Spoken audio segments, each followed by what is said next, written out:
I remember when I was in the mountains in the training, a lot of the meditation I was doing with my master, Grandmaster Aksha, was about activating. It was all about activating the pineal gland and opening up third eye and doing third eye meditation. And there was a few things when it came to how the breath is, how we stimulate that energy and how we redirect it, which helped, I guess, speed up the process.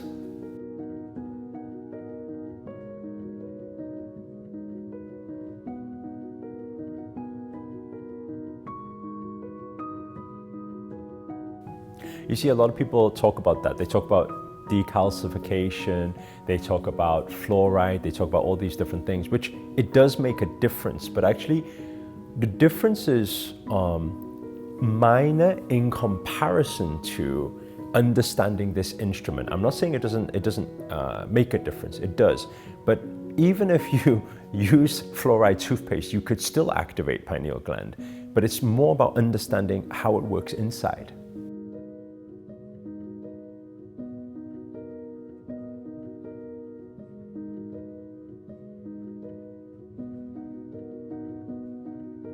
I think the best way to think of it is like this. Imagine on the towards the back of the head there is then you have the pineal gland.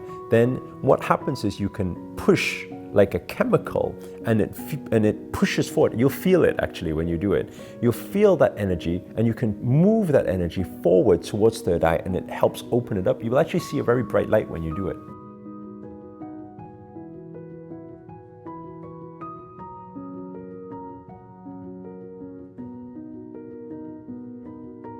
And then from there, it probably would require more guidance in practice from a practitioner, from a master, something like that. Because outside, and this is what my master always says, he said that one should not really venture outside by themselves without any guidance, because it's the infinite world.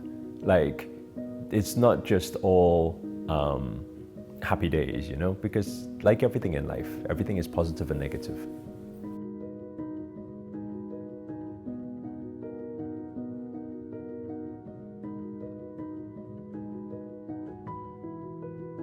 Well, what you can do is, so imagine all of your energy right now is stored in towards your lower three chakras, and how we understand that is very simple, because let's say, for example, have you ever been in a food coma before, right? What was food coma? Food coma is when you eat too much food. What happens is actually your energy is so much used here that your whole body can feel asleep.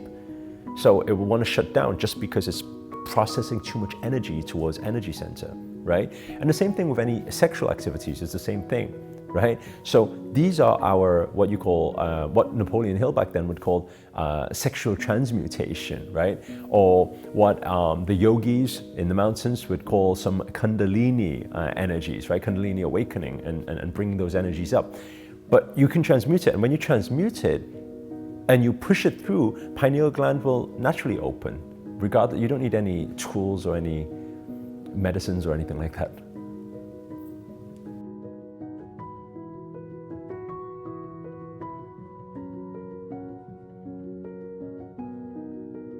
I think the breath that is most effective is, number one, is to learn how to activate the stuck energies there. Towards the lower belt, there's always stuck energies. And how can we see the physical representation of that? If you ever try to lose weight before, you'll find the abs on the top may be easier to show. The abs on the bottom, where that energy belt is very stubborn energy. It's stuck energy. So when we're able to free it up using some activation breath work, guess what happens, right? Not only do you allow the energies to become more vibrant and bring it up to do what you want to do in the third eye practices, but you will also lose physical weight.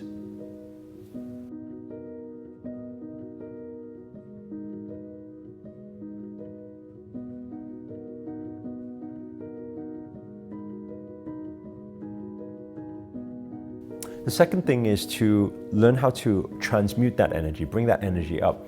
And you can do it with simple breath, by inhaling, bringing that breath up and visualizing it at the same time. It will help guide the energy.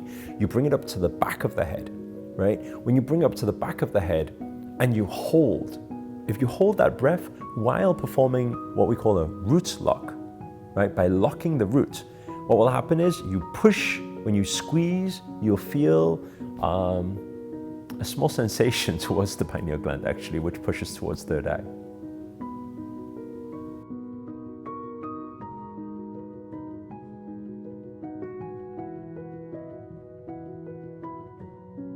I think it really depends on what is the reason why somebody wants to do this. There's so many reasons, right? It could be astral traveling, dimension traveling. It could be for spiritual awakening. It could be just to practice in transmuting energies. It could be for intuition powers. There's so many different things. But as my master always says, because we are dealing with something that is beyond what even the physical human being or interpretation can be, it's advised that if anybody wants to venture deep into spirituality, that they seek guidance from somebody who knows what they're doing.